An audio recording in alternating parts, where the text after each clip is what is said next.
वक्त की बड़ी खबर आपको बता दें, दिल्ली में ग्रुप ऑफ मिनिस्टर्स की बैठक जारी है। बैठक में गृह मंत्री अमित शाह शामिल है। रक्षा मंत्री राजनाथ सिंह की अगुवाई में ये बैठक हो रही है। कोरोना से लड़ने की रणनीति पर इसमें मंथन जारी है। ग्रुप ऑफ मिनिस्टर्स की बैठक जो दिल्ली में जारी है, राजनाथ सिंह के आवास पर ग्रुप ऑफ मिनिस्टर्स की ये बैठक हो रही है। देश में कोरोना को लेकर जो स्थिति बनी हुई है, उसको लेकर एक्शन प्लान जो है वो जो लगातार चल रहा है, आगे उस पर और कैसे काम करना है उसकी पूरी यहां पर तैयारी की जाएगी। राकेश कुमार सिंह हमारे सहयोगी इस पूरी खबर पर ज्यादा जानकारी के साथ हमारे साथ जुड़ गए हैं।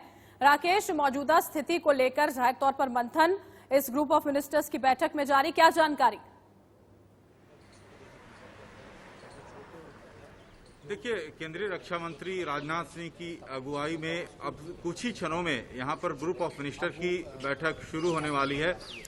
मोदी सरकार के कई वरिष्ठ मंत्री यहां पर पहुंच चुके हैं। मसलन बात करें केंद्रीय मंत्री रामविलास पासवान, सूचना एवं प्रसारण मंत्री प्रकाश जावड़ेकर, केंद्रीय मंत्री स्मृति ईरानी के साथ साथ कई मंत्री यहां पर पहुंच चुके हैं। केंद्रीय गृह सचिव पहुंच चुके हैं। अब कुछ ही क्षणों में केंद्रीय गृह मंत्री अमित शाह पहुंचने वाले हैं। यहाँ पर मंथन ये होगा कि आखिरकार 20 अप्रैल से जो किन किन जगहों में जो लॉकडाउन के तहत जो है ढील दी जाएगी, साथ ही साथ लॉकडाउन 2 के तहत जिस तरह से लॉकडाउन 2 आगे चल रहा है, आखिरकार किस तरह से आगे बढ़ रहा है, इसेंशियल सर्विसेज को लेकर भी चर्चा होगी। क्योंकि विभिन्न राज्यों की रिपोर्ट जो है केंद्र सरकार के पास पहुंची है, तो उस पर चर्चा होगी। साथ ही साथ कोरोना के खिलाफ लड़ाई किस तरह से आगे बढ़ रही है, इस पर मंथन होगा। बिल्कुल राकेश, संक्रमण जो है यहाँ पर कम हुआ है, ये कहना है यहाँ पर स्वास्थ्य मंत्रालय को, और इसकी जानकारी भी यहाँ पर दी गई थी। आगे की रणनीति पर जाहिर तौर पर पूरी चर्चाएं होंगी। बहुत बहुत शुक्रिया इस तमाम जानकारी के साथ आप हमारे साथ जुड़े। बड़ी खबर का रुख करते हैं। दिल्ली पुलिस और ईडी ने तबलीगी जमात के मुखिया मौलाना साद पर शिकंजा कसना शुरू कर दिया है। इसी बीच तबलीगी जमात का रोहिंग्या कनेक्शन सामने आ रहा है। सूत्रों से एक खबर मिल रही है कि दिल्ली के मरकज में रोहिंग्या समुदाय के लोग शामिल हुए थे, लेकिन पुलिस के एक्शन से पहले मौलाना साद ने उन्हें अपने विश्वस्त सूत्रों के जरिए वहां से हटवा दिया। इतना ही नहीं, मेवात गैंग के मुस्लिम भी दिल्ली के मरकज में शामिल हुए थे। आपको बता दें, मौलाना साद के खिलाफ मनी लॉन्ड्रिंग का मामला ईडी की ओर से दर्ज किया जा चुका है और ईडी की जांच में अब तक मौलाना साद के आधा दर्जन से ज्यादा बैंकों में अकाउंट्स का पता चला है। उसके परिवार में भी कई सदस्यों के 1 से ज्यादा अकाउंट्स हैं, उनकी जांच की जा रही है। उधर दिल्ली पुलिस भी क्वारंटीन पीरियड खत्म होने की बात यहां पर कह रही, इंतजार उसका किया जा रहा है। उसके बाद साथ की गिरफ्तारी की कोशिशें जो है वो शुरू हो चुकी हैं, क्योंकि वो समय तो बीत चुका है। आंख में चोली खेल रहा है मौलाना साद और उसके बाद कहता है कि मैं यहां पर तैयार हूं पूरी तरह से समर्थन करने के लिए पूरी जांच में। मौलाना साद आई है। पुलिस के एक्शन से पहले रोहिंग्या जो थे उन्हें गायब कर दिया गया और ये आरोप जो है मौलाना साद पर लगा है कि उसने उन्हें हटवा दिया, गायब करवा दिया। गृह मंत्रालय की ओर से अब तमाम राज्यों को जो है जांच के निर्देश यहां पर दे दिए गए हैं कि आप जांच करें। गायब रोहिंग्या को खोजकर स्क्रीनिंग करने के लिए कहा गया है कि उनकी स्क्रीनिंग यहां पर की जाए, टेस्टिंग यहां पर की जाए, कोरोना पॉजिटिव है या नहीं है ये पता लगाया जाए।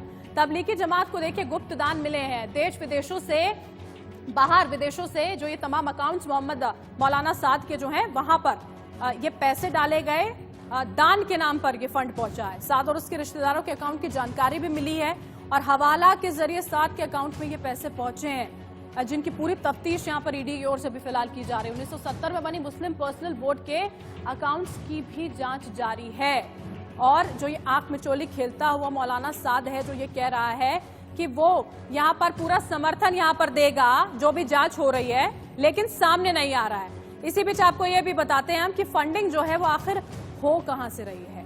आयोजन से पहले आपको हम बता दें, विदेशों से यहां पर फंडिंग की गई है, जो पूरा का पूरा धार्मिक आयोजन होता है। साद के अकाउंट में विदेश से फंडिंग आई है। जिस तरह से पता चला है अभी ईडी को कि इतने सारे आधा दर्जन से ज्यादा बैंक में अकाउंट्स हैं, उसके चंदे के नाम पर विदेश से बड़ी रकम जमा की गई। क्राइम ब्रांच जो है इसी का हवाला कनेक्शन भी तलाश कर रही है। कई देशों की अथॉरिटी से संपर्क यहां पर साधा जा रहा है और साद के पैसों का सोर्स जो है, ये पैसे कहां से पहुंचे हैं, किसने पहुंचाए हैं, किससे लिंक है इसका, उसको यहां पर तलाशा जा रहा है। हमारे सहयोगी नरेश बिस्वानी इस पूरी खबर पर लाइव इस वक्त हमारे साथ जुड़ चुके हैं। नरेश, यहाँ पर अपने वकील को आगे कर देता है मोहम्मद साद, कहता है कि मैं यहाँ पर जांच में सहयोग करूंगा, सामने नहीं आता है, इतने सारे केसेस दर्ज हो गए हैं, है कहां पर, यह सवाल है। और उसी के साथ साथ ये इतने सारे कनेक्शंस कहीं ना कहीं ऐसे इशारे कर रहा है कि इस तरह के लोगों से तो उसके संपर्क यहां पर नहीं थे, जो इस पूरी महामारी को और बड़ा बना देना चाह रहे थे देश में।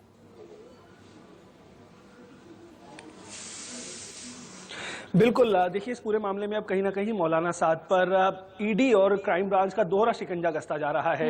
अब जो कनेक्शंस की बात सामने आ रही है उसको खंगालने के लिए दिल्ली पुलिस की क्राइम ब्रांच हवाला के जरिए ट्रांजैक्शन का उनको शक है और इसी के चलते उस एंगल पर भी क्राइम ब्रांच पूरे मामले की जांच कर रही है। कुछ एक एरियाज आइडेंटिफाई किए गए हैं जहां से हवाला का पैसा आने की संभावना क्राइम ब्रांच को है और उसी एंगल से अब क्राइम ब्रांच आगे बढ़ रही है। इसके अलावा अगर मौलाना साद की बात करें तो मौलाना साद ने जो लेटर क्राइम ब्रांच को लिखा है उसमें साफ तौर पर यह बात कही गई है कि वो जांच में सहयोग कर रहा है और वो इन्वेस्टिगेशन ज्वाइन कर चुका है, लेकिन लेटर के अंदर सिर्फ और सिर्फ यही बात कही गई है कि एफआईआर की कॉपी उन्हें सौंपी जाए, चूंकि क्राइम ब्रांच ने धारा 304 उस एफआईआर के अंदर जोड़ी है। इसका मतलब है गैर रातन हत्या। इससे पहले जो धाराएं जोड़ी गई थी उसमें यह था कि लोगों की जान को खतरे में डालना और लोगों को गुमराह करना कोरोना के बारे में। लिहाजा ये तमाम जो धाराएं हैं अपने आप में काफी ज्यादा संगीन है। लेकिन अभी गिरफ्तारी की अगर हम बात करें तो गिरफ्तारी को लेकर के अभी क्राइम ब्रांच ने कोई फैसला नहीं किया है। इसके पीछे एक बहुत बड़ी वजह यह है कि जो मौलाना साद है वो तबलीगी जमात के मुखिया हैं, एक बहुत बड़ी जमात है और